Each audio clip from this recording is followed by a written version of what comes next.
You guys are savage.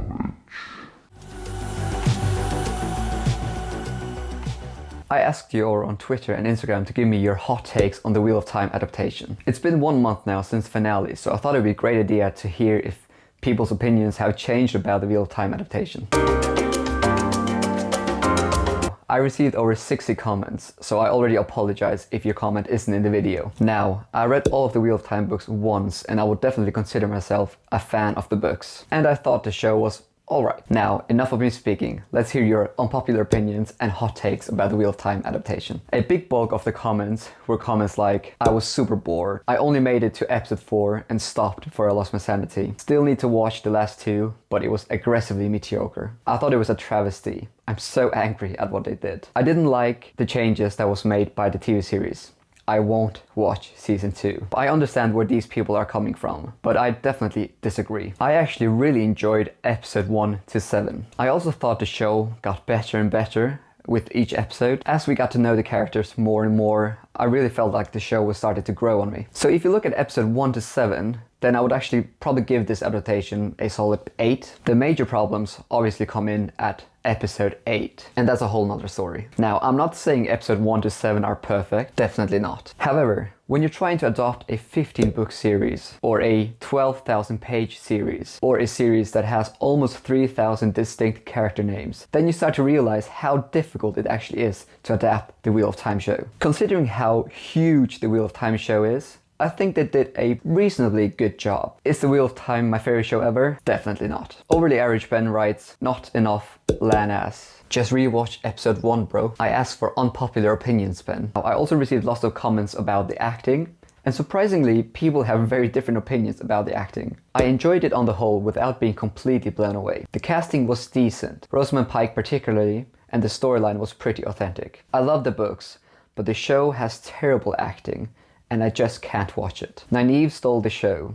We needed a lot more Rand. So here we have like a whole range of comments about the acting, from really good to decent to really bad. Now, I actually think the acting and the casting is one of the best things about the show. Barney Harris is Matt in my eyes. Marcus Rutherford is Perrin. Rosamund Pike is Moraine. Now, the characters aren't exactly what I envisioned when I read the books, but I think the actors did a phenomenal job at bringing these characters to life. And yes, Nynaeve definitely stole the show. I actually haven't seen that many people criticize the acting or the casting. That seems to be one area that almost everyone agrees on. So it's definitely very interesting to see that people have different opinions about the acting. And I'm still so bummed that Barney Harris is leaving the show. I mean, he was the perfect Matt. I would definitely say that it's an unpopular opinion to criticize the acting or the cast. I definitely disagree on this one. But here's an interesting one. My opinion is that I haven't seen anything that made me want to start it. Nobody raving about it. Not an eye-catching character, actor or actress. I will watch it, but nothing made me put it as a priority. Now let's talk about this one. I definitely agree that the show hasn't hit the same hype level as shows like The Breaking Bad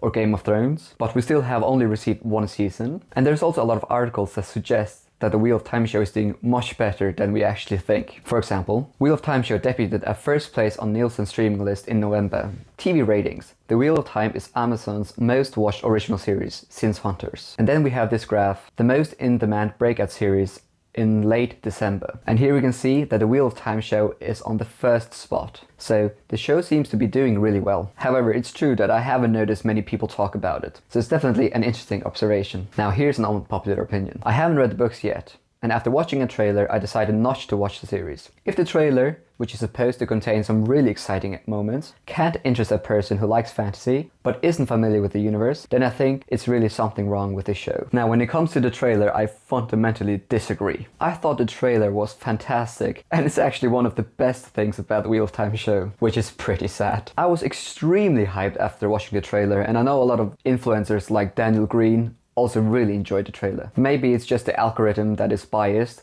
but I only saw positive comments after the trailer was released. I'm quite surprised, especially considering you're a fantasy fan, that your interest wasn't piqued after watching the trailer. But I suppose a trailer cannot appeal to everyone. Now here's a spicy one. My hot take is that I'm tired of people not understanding how adaptations work. I love this one, and I absolutely agree with Honeybee on this one. As mentioned before, the Wheel of Time series is an incredibly difficult series to adapt. It wouldn't make any sense to spend 4 episodes at the Two Rivers, or have Lan not show any emotions at all. When you adapt to a visual media, you need to make some changes to make the characters more believable and more relatable. And for example, Lan, I think giving him more emotions was a really good decision. We can discuss if any of the changes they made any sense, but we would never ever get a 100% faithful adaptation of The Wheel of Time. It would never work. Alright, let's talk about the last episode. Overall, I enjoyed it. There were a lot of things annoyed me as a fan of the books. Hated the last episode. The last episode makes me forget how much I enjoyed the rest of the show. Sad smiley. The finale was a dumpster fire, but could be worse overall. I think one of the main reasons for all of the toxicity surrounding the show comes down to some of the changes they made in the last episode. Especially book fans are left frustrated by some of the changes they made. Now let's add some context to the episode. Firstly, the Wheel of Time show had to adapt to one of their main actors, Barney Harris, suddenly leaving the show. We have no idea why he left, he's not on social media, and there's no article stating what happened. But hopefully he's doing alright. The second factor is the pandemic, which made filming really difficult. However, that does not excuse some of the changes they made for that episode. I would love to have the show postponed for another 6 months or even a year and receive a better finale than what we got. I understand that postponement was probably never an option, especially considering that the Lord of the Rings show is coming out in September later this year. The issue is that we are left annoyed and confused and frustrated by some of the changes they made in the last episode, and we have no idea why they made those changes. If season 2 was ready now, then we could actually watch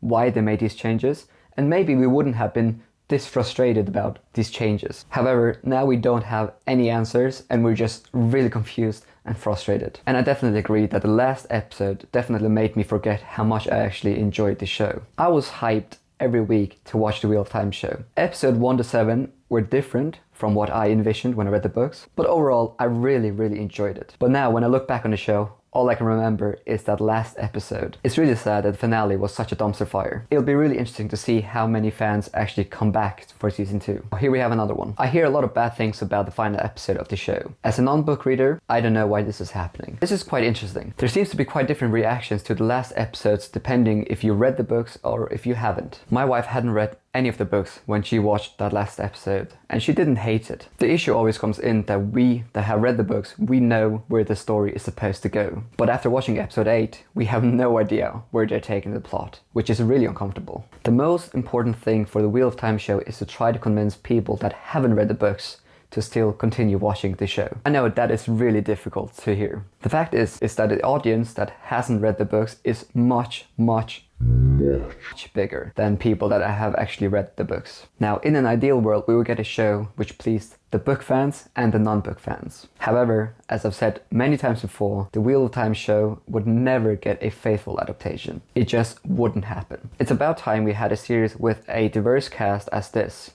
That's what I took from it. And yes, the Wheel of Time cast was definitely very diverse. Now, I've seen some mixed opinions about the diverse cast of the Two Rivers folk. I mean, the Two Rivers is supposed to be a village that has been isolated for hundreds or thousands of years. And some people would argue that having different races in an isolated village doesn't really make any sense. However, I don't see any problems with this. If you can accept a world where magic, Trollocs and Aes Sedai is a reality, then you can also accept having an isolated village that has white, brown and black people living together.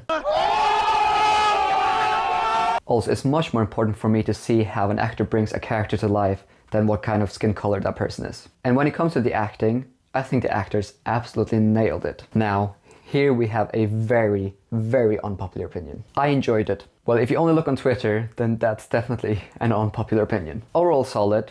Every criticism I have is due to too few episodes, led to a rushed feeling. And that seems to be the consensus. If The Wheel of Time had 10 episodes, then we probably wouldn't be in this situation. Episode 1, Episode 8 felt very rushed. We just needed more screen time to build up these characters. I really hope that Amazon gives the necessary funding to have 10 episodes for season 2. I just don't understand why you wouldn't make 10 episodes. Overall, it was great. The way they were able to streamline the story and characters' details while hitting the main story beats was fun and felt familiar, but also different enough to keep me on my toes. Overall, made it accessible to newcomers, enough to give most a ballpark in keeping the dragon's identity a mystery versus the book, helped give the other characters spotlights earlier versus the books, and has a lot of background details, foreshadowing lending well to rewatches. Did the Wheel of Time show feel like the Wheel of Time? Yes. Was the show accessible for newcomers? Kinda. Did having the dragon's identity as a mystery benefit the show? Absolutely. And I actually think that's one of the best changes the Wheel of Time show made, is keeping the dragon's identity a mystery. My wife, that hasn't read the books, had no idea who the dragon was. And that was actually really fun. I think the reveal of the dragon's identity could have been a bit more epic than it was in the show, but it wasn't bad. I was really surprised that only one person mentioned this scene. The fight with the pregnant woman in the snow. Glorious. I mean, that scene is probably one of the best scenes I've ever seen in a fantasy TV show or movie. That scene was just dramatic, it was heartbreaking, and it was just so epic. Seeing a pregnant woman being so badass is just super cool. If you haven't watched the show just yet, then I would almost recommend watching up to episode 6 just to experience that scene. CGI is still apparently unable to give us monsters that can run on all fours in a realistic fashion. This may be a show that you have to watch all of in order to understand some decisions, such as characters, scenes not being included, but nobody gives time for that. I also received lots of comments about the CGI being really bad. I wouldn't say it was horrendous, but it definitely wasn't up to the standard that we've come to expect. The weaving looked alright, but not fantastic. And in that last episodes, the Trollocs looked pretty bad. And that's especially weird considering how big the budget for the Wheel of Time show was. I really hope they were able to make the CGI even better in season 2. And I think that comment from Dom is a perfect way to end that video. We need to wait for season 2 and give time for the show to fully understand